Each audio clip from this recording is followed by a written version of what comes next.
With Denzel Mims and Vincent Smith sitting out from training camp with injuries, the Jets have been forced to look outside of their own roster for wide receiver help. The Jets have signed Chris Hogan.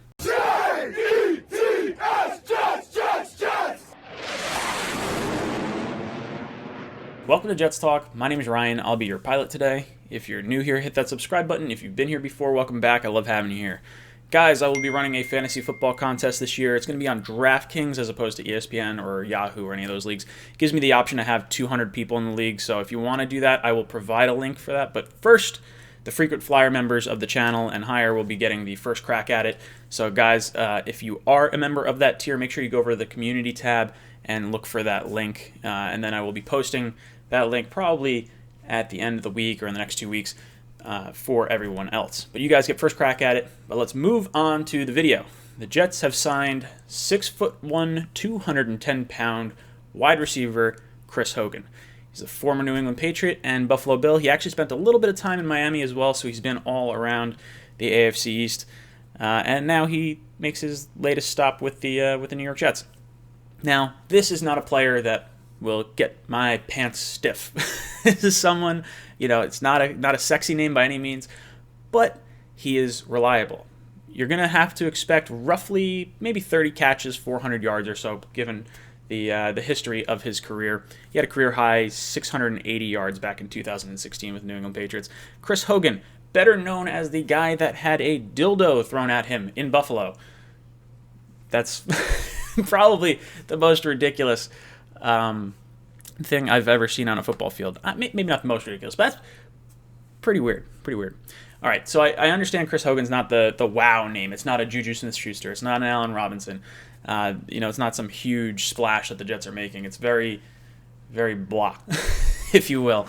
But you know what? Sometimes you just need that. You don't need the supermodel every single time. Sometimes you just need that person you can call in the middle of the night that just, you're not going to brag to your friends about, but she'll get the job done. That's Chris Hogan. You know what? That's exactly what Sam Darnold needs. We don't need him getting any more booty calls in the middle of the night. We don't need Mono 2.0 this season. Chris Hogan will be a reliable receiving option out of the backfield for the Jets. He's got a good character personality too, so in the locker room, I think we're going to see that. It's building a culture that the Jets continually want. Joe Douglas continually wants this. If you look at his Pro Football Focus grades over the last few years, nothing really to write home about. Somewhere in the 60s to 50s is really where he's kind of been hovering.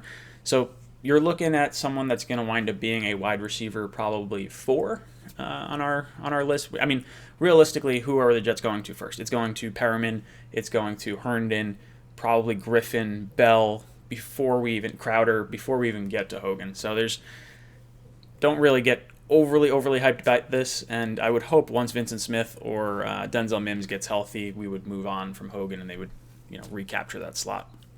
So, not the biggest name, not the craziest name, but reliable nonetheless. I do like the move.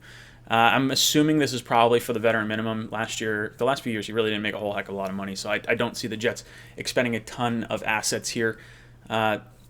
I've said in the past with Juju and Allen Robinson and even just any big free agent in general, I don't want to spend a lot of cap on players right now.